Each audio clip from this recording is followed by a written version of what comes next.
बाबू तुम्हारे लिए प्रसाद लेके आए हैं, खाओ ना। मैं अब आपसे पूछ रहा हूं कि आपकी शादी हो गई है? जी अभी तो नहीं, लड़का ढूंढ रहे हैं सुंदर सुशील टिकाऊ जो झाड़ू संस्कारी और कमाऊ। कोई हो तो बताओ।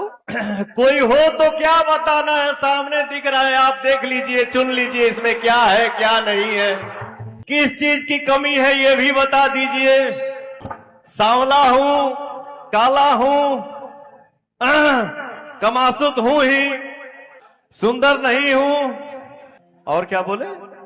संस्कार संस्कार है, टिकाऊ। हाँ टिकाऊ।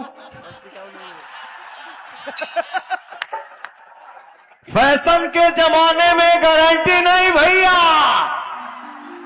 Only warranty. बट इतना जरूर बोलूंगा कि ये लड़का टिकाऊ भी है।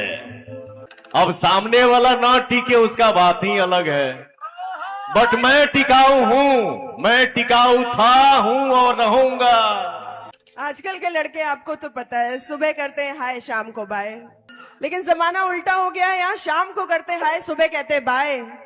लड़के, बट आजकल लड़कियां भी ना यहां बोलती हैं आई लव यू, ठीक है जी बाबू मैं मंदिर से पूजा करके आ रही हूं, जी। बट वो बाबू के जो बाबू हैं वो मंदिर नहीं कहीं और चली गई। आई लव यू, कैसे हैं आप? कुछ खाना वाना खाए कि नहीं? क्या खाए थे? ठीक है, अपने ऊपर ध्यान दीजिए। ये हो गया, फिर आए, बाबू तुम्हारे लिए प्रसाद लेके आए हैं, खाओ ना। तो देखिए क्या है, कमी ढूंढेंगी तो इधर भी मिलेगा इधर भी मिलेगा, ठीक है जी तो साथ लंबे रेस का घोड़ा बनने के लिए इसको भी अच्छा रहना पड़ेगा और इसको भी अच्छा रहना पड़ेगा, सही कह रहे हैं। ठीक है। जी